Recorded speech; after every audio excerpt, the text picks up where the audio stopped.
ሰላም ውድ የተከበራችሁ የኖ ሚዲያ ቤተሰቦች እንዴት ናችሁ? ለዛሬ በአርቲስቶች ባዮግራፊ የአንድ አርቲስትን ባዮግራፊ ይዤላችሁ ቀርቤያለሁ። አብራችሁን ቆዩ። ታኅሳስ 29 በጦር ኃይሎች ሆስፒታል የተወለደው የልጅነት ጊዜውንና እድገቱን ቄራ አልማዝዬ ሜዳ ከኩዮቹ ጋር ቦርቆ አጼ ዘርዓ ያዕቆብ፣ ፈለገ ዮርዳኖስ፣ አጋዚያን፣ ሽመልስ አንደኛና ሁለተኛ ደረጃ ትምህርቱን ያጠናቀቀ ሲሆን አውቶ ሜካኒክስ ለመማር ኒካት ኮሌጅ ገባ። የነፍስያ ጥሪው ወደ ኪነ ጥበቡ ያደላ ስለነበር ጎረቤቱና አብሮ አደጉ ለነበረው ለደራሲና ዳይሬክተር ቢንያም ወርቁ ቲያትር መስራት እንደሚፈልግ ይነግረዋል። ቢንያምም በደስታ ይቀበለውና ትምህርቱን እርግፍ አድርጎ በመተው የመጀመሪያ የመድረክ ስራውን በ1991 ዓ.ም ማን ለማንን በ3 ወር ልምምድ ሀገር ፍቅር ቲያትር ቤት አቀረበም። አድናቆትም አተረፈም። የመጀመሪያ ክፍያውም 7 ብር ከ50 ነበር። በድጋሚ የቢንያም ጽሑፍ የሆነውን የመጀመሪያውን ፊልም ዲቪ በቪኤችኤስ ለህዝብ አደረሱም። በእነዚህ ስራዎች የጥበብ መንገዱን የጀመረው ይህ ታላቅ ሰው ከ68 በላይ ፊልሞችን ከ16 በላይ ቲያትሮችንና በርካታ አጫጭርና ረዣዥም የቴሌቪዥንና የሬዲዮ ድራማዎችን ለህዝብ ማቅረብ ችሏል።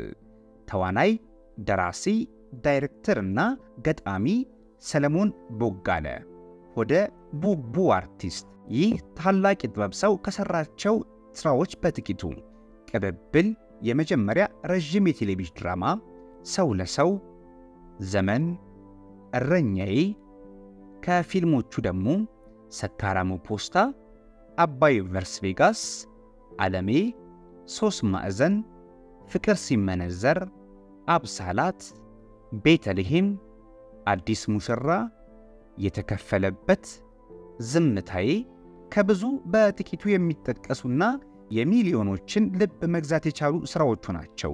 ለህዝብ ተሰርቻለሁ ብሎ የሚያስበው አርቲስቱ ከትወና ባሻገር በቅርቡ ውዳሴና እንባ የተሰኘ የግጥም መድብል ለህዝቡ የሚያደርስ ሲሆን በፊልም ድርሰትም ከ12 ዓመታት በፊት በአውስትራሊያ የሚገኝ አንድ የፊልም ዩኒቨርሲቲ የሰለሞን ድርሰት የሆነውን ወደ እንግሊዝኛ በመተርጎም ሎስት ኢን ሜልቦርን በሚል ስያሜ ከፍተኛ በጀት በመመደብ ከሀገራችን ሰለሞንን ጨምሮ ጌታውን ሰለሞንና ተስፋዬ ገብረሃና እንዲሁም ከ85% በላይ ነጮች የተሳተፉበትን ፊልም መስራት ችሏል።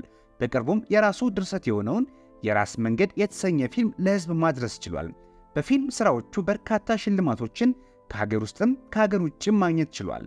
የመጀመሪያው የጉማ የዓመቱ ምርጥ የወንድ ተዋናይም ነበር።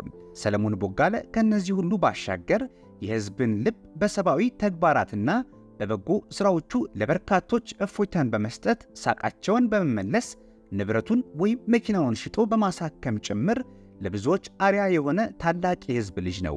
ይህንን ልምዱን ከቤተሰቦቹ የወረሰ ሲሆን ስለ ሀገር ፍቅርና ስለ ሰው ልጅ ሲናገር እንባ ይቀድመዋል።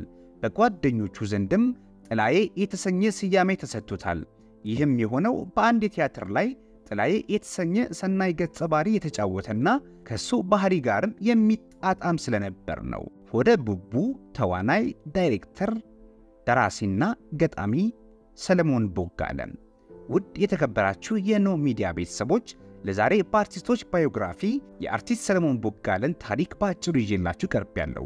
በሚቀጥለው ጊዜ በሌላ የአርቲስት ባዮግራፊ እስክንገናኝ ድረስ ቻናላችንን ሰብስክራይብ፣ ላይክ እና ሼር በማድረግ ቤተሰባዊነታችሁን አጋሩም። መልካም ጊዜ።